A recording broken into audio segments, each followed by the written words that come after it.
Superfast बातमीपत्रामध्ये आपल्या सगळ्यांचं स्वागत। सुरुवात करतोय राजकारणातल्या काही महत्त्वाच्या घडामोडींनी।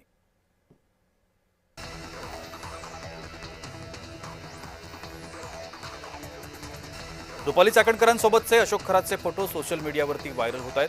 भोंदूबाबाचा हा प्रकार अतिशय वाईट आहे आणि घाणेरडा आहे। तसंच काही राजकीय नेत्यांची नावं देखील या सगळ्यासोबत जोडली गेली आहेत। त्यावर आम्ही राष्ट्रवादी म्हणून योग्य कारवाई करणार असं खासदार प्रफुल्ल पटेल यांनी म्हटलंय।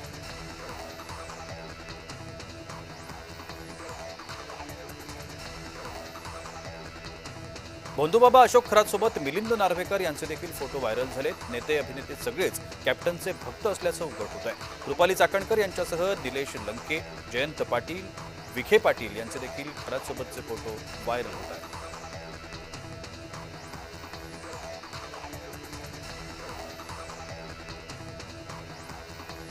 अशोक खरात प्रकरणी आयपीएस अधिकारी तेजस्वी सातपुते यांच्या नेतृत्वाखाली तपास वेग घेतोय। आता सत्य लपणार नाही, फसवणूक झाली असेल तर पुढे या आणि तक्रारी करा असं आवाहन भाजपच्या नेत्या चित्रा वाघ यांनी केलं आहे।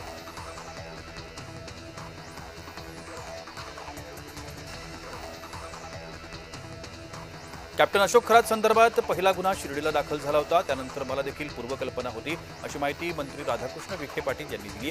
ज्या गोष्टी समोर येत आहेत त्यामुळे सामाजिक परिस्थिती बिघडतीये। धर्माचा आधार घेऊन होणार शोषण हे क्लेशदायक असल्याचं विखे पाटील यांनी म्हटलं।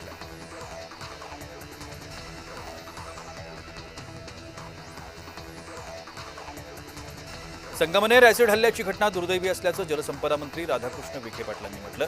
कृत्य करणारा बाहेरचा व्यक्ती असल्याचा पोलिसांना संशय।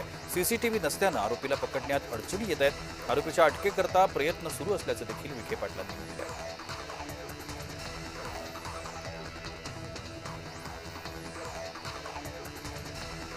महिला आयोगाच्या अध्यक्षा रुपाली चाकणकर यांच्या विरोधामध्ये पुण्यात आंदोलन करण्यात आलं। गुलाबो गँगने जोरदार घोषणाबाजी करत हे आंदोलन केलं। चाकणकरांनी नैतिक जबाबदारी स्वीकारून आपल्या पदाचा राजीनामा द्यावा अशी मागणी या आंदोलनातून करण्यात आली।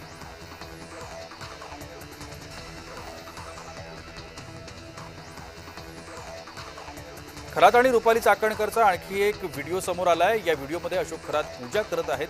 बाजूला महिला आयोगाच्या अध्यक्षा रुपाली चाकणकर बसलेल्या दिसून येत आहेत असे या व्हिडिओमधून स्पष्टपणे दिसते।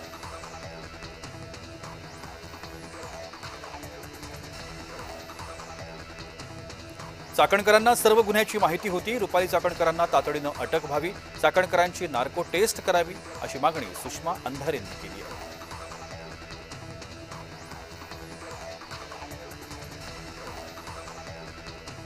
विधानसभा अध्यक्ष राहुल नार्वेकरांनी लोकसभा अध्यक्ष ओम बिर्लांना पत्र लिहिलं। अविश्वास ठरावावेळी बिर्ला यांनी घेतलेल्या भूमिकेचं नार्वेकरांनी पत्रातून अभिनंदन केलंय। अविश्वास ठरावावरील झालेल्या चर्चेवेळी संसदीय मूल्यांप्रती केलेल्या वर्णनाकरता त्यांनी कृतज्ञता देखील व्यक्त केली आहे।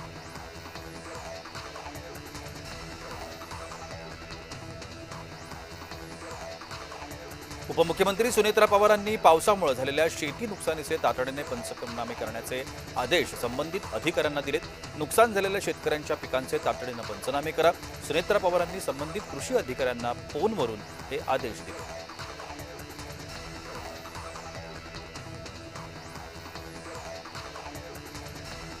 ठाकरे गटाचे खासदार संजय राऊत यांचं अनलकीली पॅराडाईज हे नवं पुस्तक लवकरच प्रकाशित होणार आहे। या पुस्तकामध्ये त्यांनी राजकीय कैदी म्हणून आलेल्या अनुभवांचं सविस्तर वर्णन केलंय। या पुस्तक प्रकाशन सोहळ्याला अनेक दिग्गज राजकीय नेते उपस्थित राहणार आहेत।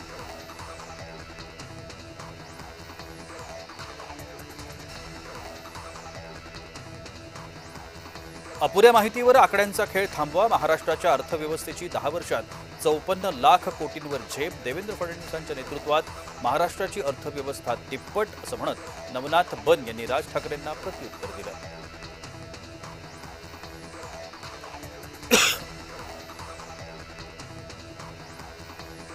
केशव उपाध्ये यांनी ट्विट करत राज ठाकरे यांच्या कालच्या भाषणाला उत्तर दिलंय। करमणुकीत गुंतू नका असं आवाहन राज ठाकरे करतात, पण जनता खरंच गंभीर झाली तर मग त्यांच्या भाषणांना कोण येणार असा खोचक टोला केशव उपाध्यांनी लगावला।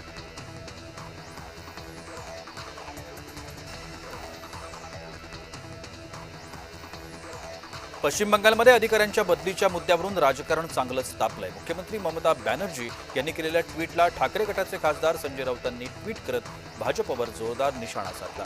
पश्चिम बंगालमध्ये ममता दीदींना हरवणं अशक्य असल्याचं राऊत यांनी म्हटलंय।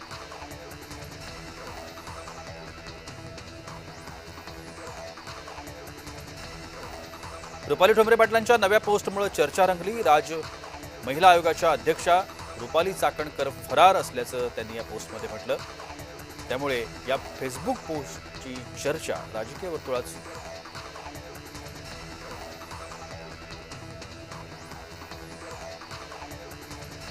चौदार तळे सुशोभीकरणाकरता शासनाकडून मिळालेल्या 55 कोटी रुपयांच्या निधीवरून सुनील तटकरे आणि भरत गोगावले यांच्यामध्ये सुरू असलेल्या श्रेयवादाच्या लढाईवर शिरसाटांनी प्रतिक्रिया दिली.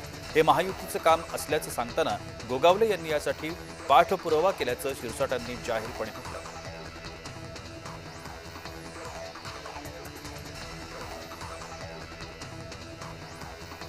आता चौदार तळ्याचं पाणी शुद्धीकरणाचं काम MIDC करणार असल्याची माहिती मंत्री संजय शिरसाट यांनी दिली आहे. चौदार तळ्याचं पाणी पिण्यायोग्य नाही यावरून आंबेडकरी अनुयायांमध्ये नाराजी व्यक्त होतीये.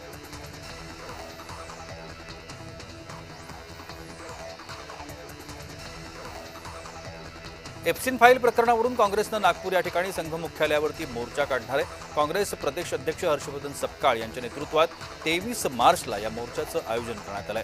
नागपूरच्या संविधान चौक ते संघ मुख्यालय असा हा मोर्चा निघणार आहे.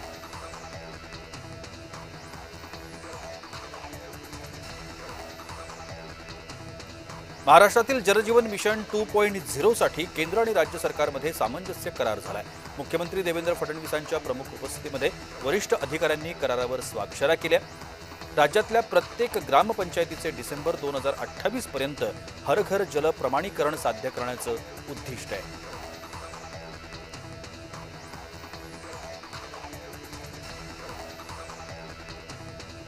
तेलंगणातील भाजपा आमदार टी राजा सिंग यांनी संभाजीनगर शहरातल्या सभेत बोलताना औरंगजेबाच्या कबरीवरून आक्षेपार्ह वक्तव्य केलं.